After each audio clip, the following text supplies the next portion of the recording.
explore the wisdom of the revered Narada Bhakti Sutras, a cornerstone of Hindu devotion. With His Holiness Swami Jyotirmayananda, experience 45 enlightening lessons on the essence of Bhakti Yoga. Discover the path to pure love for God and transcend the material world. Embrace the teachings that have guided devotees for centuries. Attain spiritual perfection through devotion. Prepare to understand the depths of divine love. Find your path to spiritual enlightenment. Trust in the sutras. Follow these instructions. Be blessed with devotion. And now, His Holiness Swami Jyotirmayananda.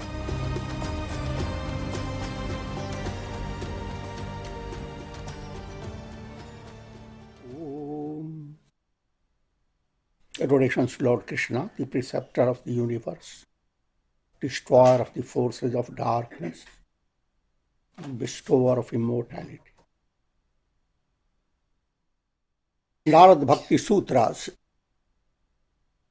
number 37.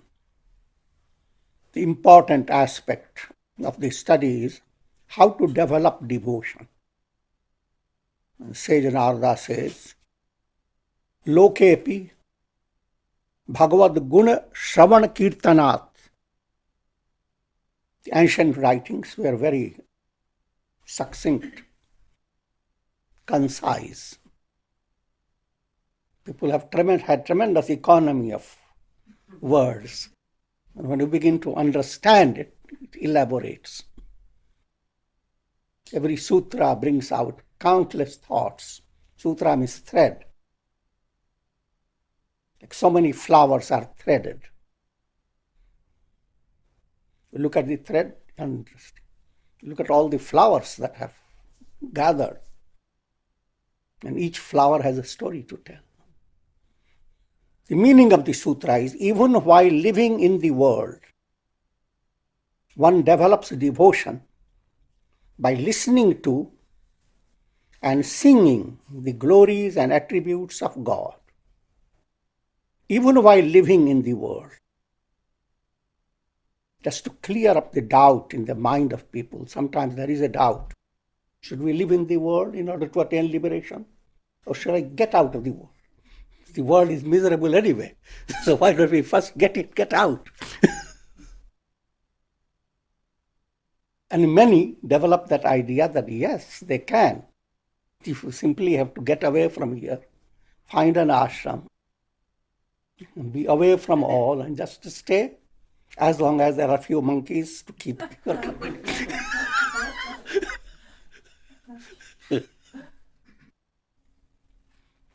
I'm not ridiculing it. Trying to make you understand. Any choice you make can be magnanimous. There are many who renounced and attained enlightenment. Many renounced and didn't attain enlightenment. Many stayed with family life and all that and attained enlightenment. King Janaka is a radiant example. Many, of course, don't attain. But that possibility of not attaining is everywhere.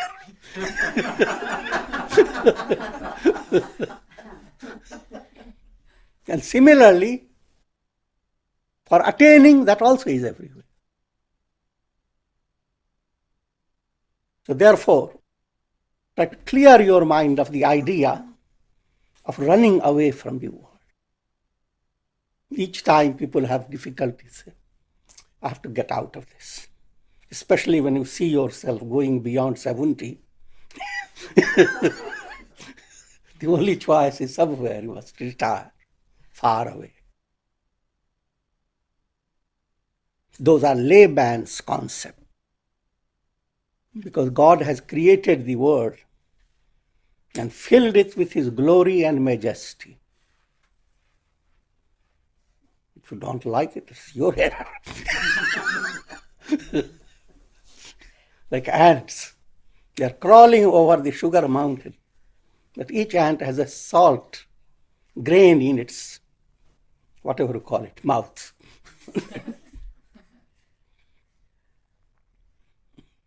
Each individual has a little grain of vasana, subtle desire clogging the inner perception. So, led by ego, you are only aware of the Vasana aspect. And Vasana clogs up.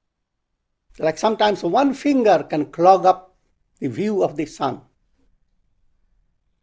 So the immensity of God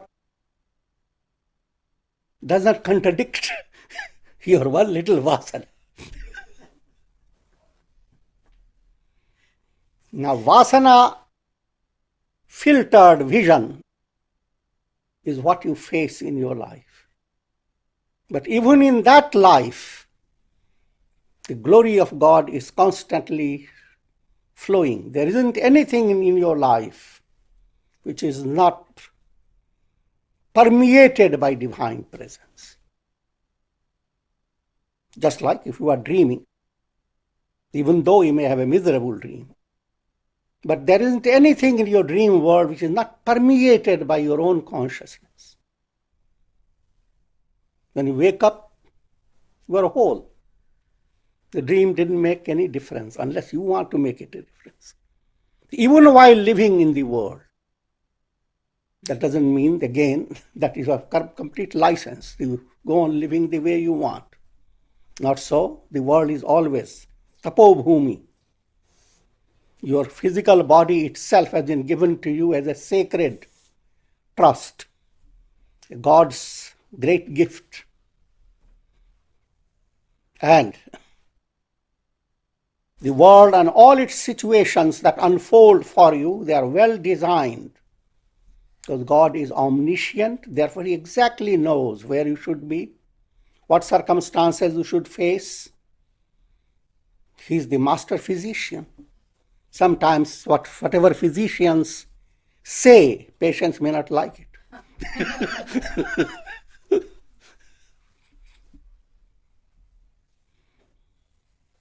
So therefore, He has also given to every individual a gift of free will under the umbrella of divine support. Just like parents give to their child a wonderful car and give him the license. Now you drive. You will not have any support. We will not be sitting with you. When you have done that, you don't know what the child is going to do.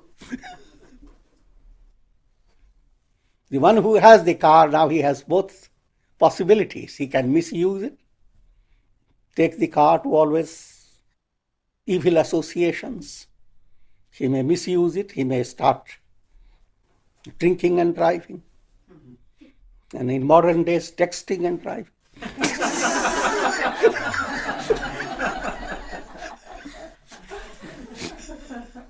That was not the intention of the mother or the father.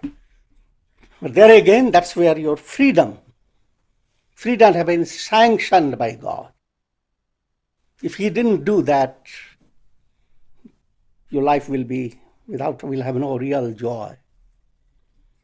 Because ultimately, your movement is towards boundless freedom.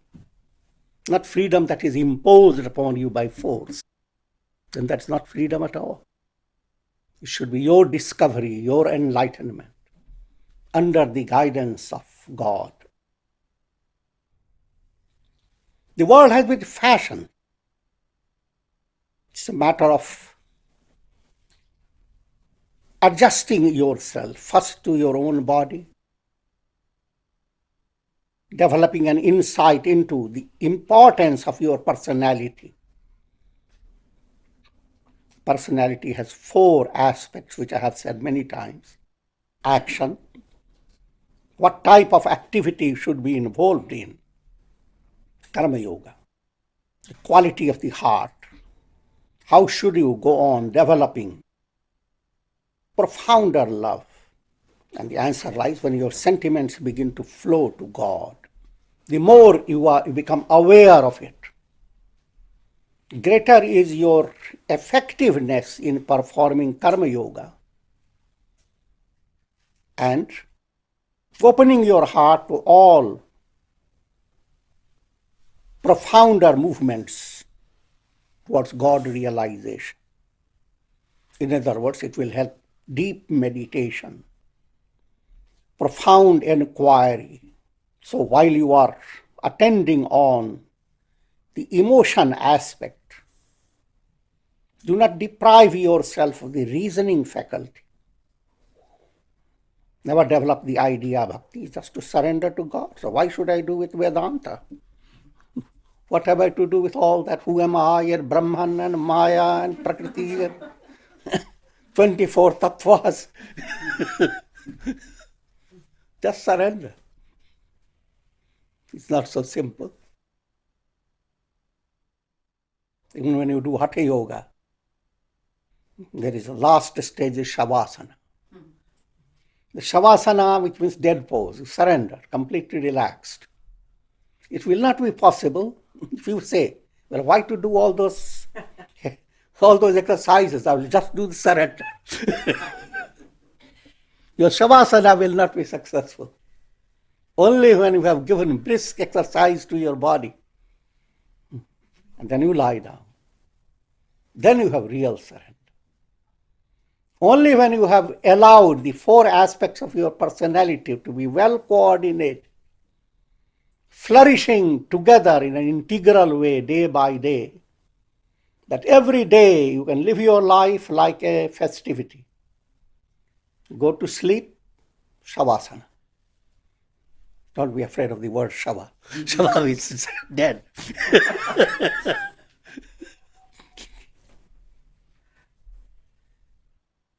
And that gives you the idea that if in daily plan you are enacting the drama of how to start the spiritual march and where to end it, day by day, then as life has moved on, life itself becomes a whole journey. And the departing stage is the final, absolute rest, not coming back anymore. Lokepi, all that can be attained wherever you are. Don't start discriminating. Should I be in Miami? Is Vrindavan better? Or should I go to another place which is more charged with spirituality? That's a big illusion, distraction. It's ego-dominated search, and you find nothing. Again, another concept, that in order to be spiritual, you should deprive yourself of things you like. You should practically fast. So, along with your spiritual practice, you go on also developing impressions of sadness. After all, I have to attain enlightenment.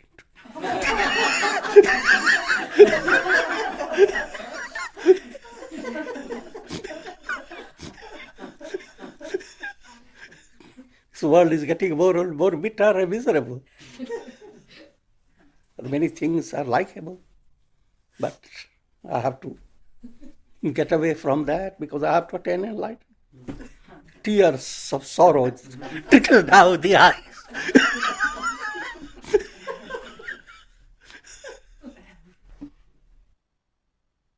Dramatize it.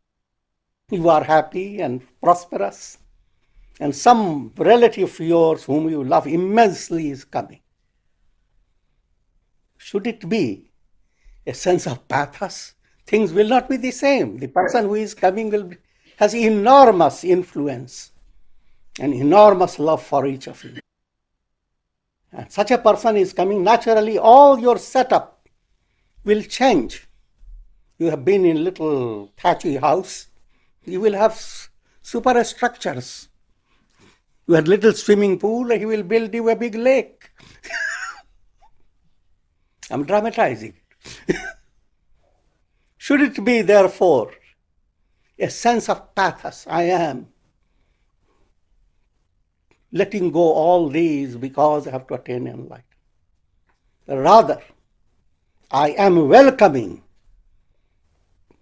the profound beloved God whom my soul has loved through thousands of lives, whose love the soul has received, even in the realm of ignorance, and along with all negative karmas, who will never separate himself from I am, the me, the soul. And I am moving towards that God, the infinite love. Will his love stop my love towards people around? Rather magnify it, intensify it, qualify it, metamorphose it. And the carbon becomes the charcoal metamorphosed into diamond. Your feelings will turn into dynamic bow. So that point, even while living in the world, and your focus is listening to the glory of God and singing the glory of God, reflecting upon the attributes of God. This starts in a ritualistic way. You read the scriptures, learn stotras, listen to the teachings based on the scriptures, do japa, sing the divine name, do archana, which means you go on stating, uttering glorious attributes of God. Om Shri Krishnaya Namah, Shri Vasudevaya Namah, Shri Govindaya Namah, different names. The idea is to let your mind turn to countless attributes of God. What I'm actually leading you to understand that while sadhana aspect that you must go on practicing in order to allow your mind to outgrow all limitations, you should also become aware of advanced form of practice. And that is what, by that I mean, create an atmosphere around you which shuts out negative things of the world. If you are your family with friends, you can have a plan of creating satsang. But apart from that, generalized, you have a choice when many people are there, what type of topic to bring out that would make people more positive. Deep down, you should have trust in God and godly ways, goodness of the heart. How can you promote it? You see a person developing a lot of anger. How can you calm the person? Someone developing a lot of animosity. Instead of whipping it up, how to minimize it, remove it, and bring a sense of good quality, a divine way of handling situations in life. Then that's called you are singing the glory of God. You have not sung one word. And goodness being spoken of, you are listening. The entire world is singing the glory of God. If you go out into the forest early in the morning, so many birds, countless birds, their throats are opening up, singing the glory of God. The breeze comes, bringing out a chorus of God, of divine praise as all the leaves rustle. The river flows. It is singing the glory of God. It all depends how high your mind can be in divine love. In worldly love also, when people become quite fascinated by everything, when the mind have found someone whom I love. Now here, but that state is questionable. And here you are finding God. You are in love. Therefore, every bird, every tree, every flower is singing the glory of God. You may say, well, what will happen if there are thorns? Train your mind to understand that also is a song of God. The pricking has given you something, probably has created more endurance in you. Probably it has targeted something negative within you. You must realize I'm using allegorical words. It is easy to love positive people and feel happy with them. Then you can say, oh, I can understand they are all singing the glory. But when you encounter negative personalities, that's where there is a big test of really you are singing the glory of God or not.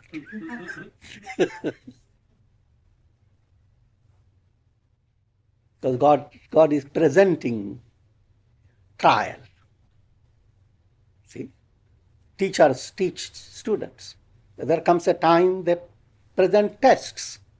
During that time they are very cruel. They watch around and nobody is cheating.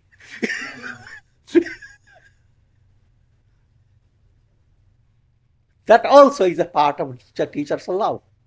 So with that understanding, that challenge has to be kept in your mind. That all the things I face, positive and negative, all are touched by God's blessings. All are bringing to my mind songs of God. That's what the scriptures are made of. When you read a scripture, you see all types of sentiments. Sentiment of tremendous Ravana type, sentiments of Vibhishana type. Bhaktas and demons, all types are there. They all go to form the scripture. Take away the Ravana, Rama becomes the...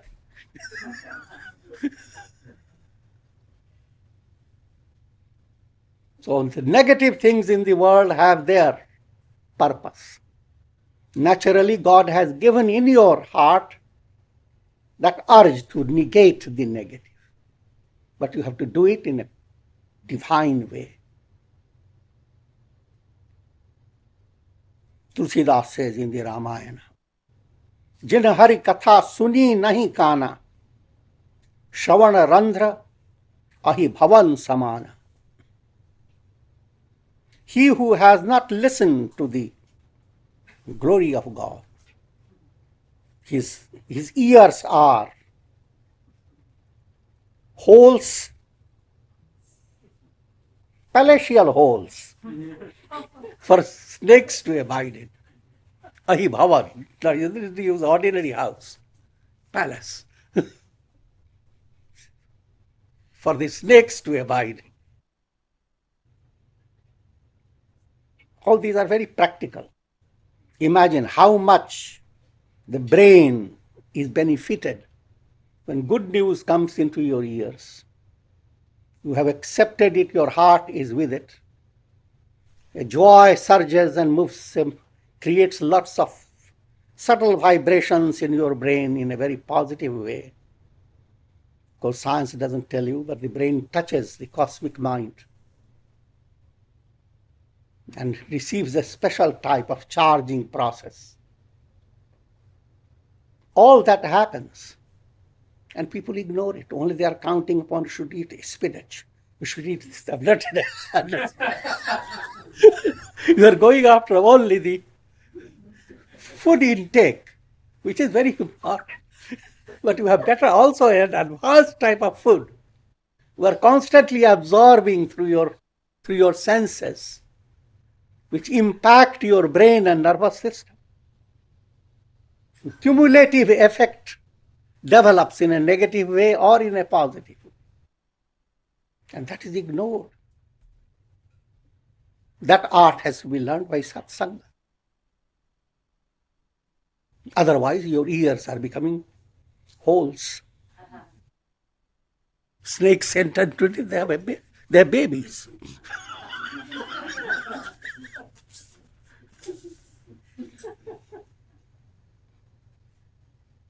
So this is not a simple matter. After all, what's that? I can just go on with all types of chit-chats. It's a serious matter. You need to have your own standing.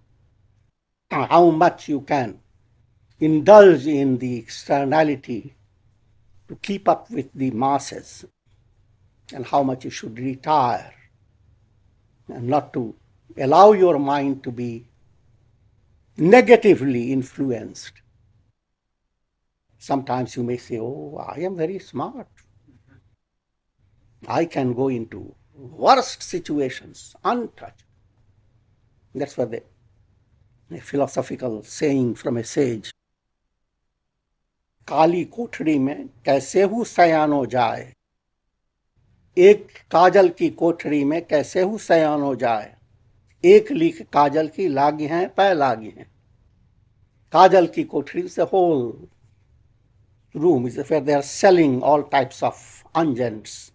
That old style was powder. Yes, different types of powder. And you look at it, if you like it, you buy it. But all the while you should be very careful. Or think of getting into a printing press. All types of colors are there. And you have been very clever. You kept everything intact. You go out with pride. I went into all that. Nothing. But everybody is laughing at you. And then you investigate. It's very nose, tip of your nose. When you look down to look at something, tip of the nose has been blackened. But you cannot see it. So no matter how smart you are, never get the idea that if I am in all type of third class type of atmosphere, rajasic, tamasic, all negative things being talked about, shouted about, and that I will remain completely composed. It's not possible. So therefore minimize any type of possibility of being in a crowd. Otherwise you will be wasting time. Vivasahu jasu naam nar kahahi, chanam anek rachit adh adhahi. Even in a helpless way,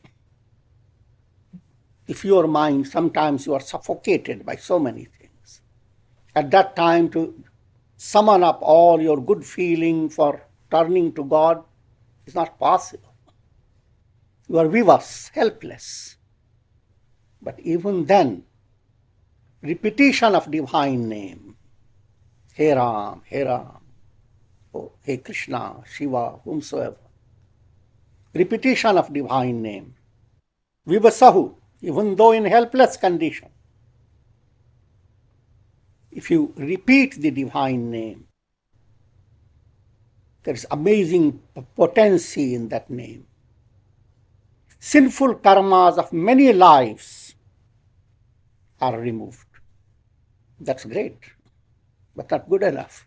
Because the sinful karmas of many lives are removed from you, there are countless lives waiting. Nevertheless, you are gaining a tremendous benefit just by repeating the divine. But if you were to sadar sumiran jai nara karai, if you do that with sadar, with great respect, with great faith, with devotion, then bhavavariti, the entire ocean of the world process, you step over it as if it was a little pit full of water. Become a camel. The ideal is to allow your mind to become so steeped in divine love. As I have explained, the world should become a constant inspiration to instill love in your heart. It should be so steeped that all rajasic, tamasic expressions in the world will not distract your mind. You will see behind rajasic, tamasic expressions a divine hand. As Ramakrishna gave the illustration, when adversities come, bitter situations come, you are frightened. But there are times in certain celebrations when the mother puts on a mask, an ugly mask, and turns to a child. The child, instead of being amused, cries, horrified, until this little angle sees the face of the mother. The child begins to smile. The mother is playing. So it is that type of relation with God, unmasking Him a little by the force of your devotion and be touched by His smile. Adversity then is not a negative experience. If you have that art, then bhavavaridhi, the whole ocean of the world process will be crossed over, because the world is presenting to you wondrous situations and circumstances for your enlightenment. There is nothing to be complained against. Only what is to be complained against? If you willfully encourage or follow a negative path. Japa, repetition of mantra, that has been the highlight of all the teachings of sages and saints. Ram Nam Japana, all sab sapna. Repeat the divine name, the entire world should be viewed as a dream. Now there are, scriptures talk about some faults that you should avoid if you are a sadhaka, a spiritual aspirant practicing japa. Let me give you some insight. In Mahabharata, King Yudhishthira asked Bhishma, there was a whole period of time when Bhishma laid on the bed of arrows, discussing and imparting spiritual wisdom to people around him. And one of the questions asked by King Yudhishthira is, if one does not do his japa in a right way, is there any risk? Bhishma says, it's terribly risky. He will go to hell. Yudhishthira was shocked. He said, people will not turn to japa at all because it contains that much risk. Bhishma explained. By risk he meant that a person who performs japa in a haphazardly way will gain all worldly merits. He can have all the fame, he can have all the name, he can have all the success, not liberation. And whoever doesn't get through liberation, I say hell. You have in your hand the most powerful remedy, the remedy against the disease of the world process, bhava vyadhi, and not to utilize it, not to experience its potency, that's folly.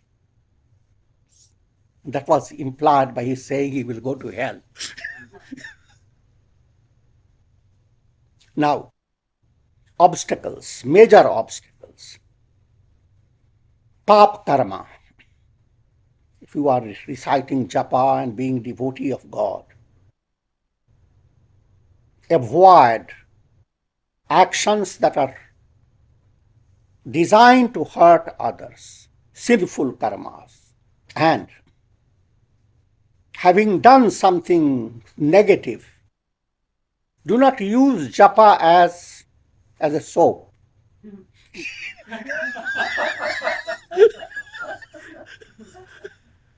To neutralize your karma, negative karma, so that you can do it again. If you use japa as a neutralizer, then you must realize soap is as well thrown away. Your japa becomes ineffective. This is a broad range understanding. What you are doing japa is for attaining liberation. It's not to discourage you, that is not going to help. The minor little things will be helped by japa. If you did something negative, your japa will remedy it. But in a long process, you are being discouraged. Don't consider japa as only as a neutralizer, cleanser. Next type of obstacle, punya karma. When ego goes on building up the idea, I have done so much virtue, so many virtuous deeds. If you have done that, it's because of God within you. The credit goes to God, not to you. If you start taking credit for the good things you have done, and no longer take the responsibility for negative things you have done, they were moving on a very irrational track. Punya karma, therefore, good karmas are meant to produce egolessness, humility, surrender to God. If good karma does not give you that, that means something terribly wrong. And next obstacle is, sometimes people have the tendency to criticize those who are advancing. A subtle jealousy develops. I have been doing meditation, but that person, hardly I see him meditate. He is enjoying serenity and peace. Something is wrong. Instead, your mind should say, how wonderful. He did it, I am also going to do it. When you see goodness in people, it should inspire you. To never look down upon, to make yourself feel a little better.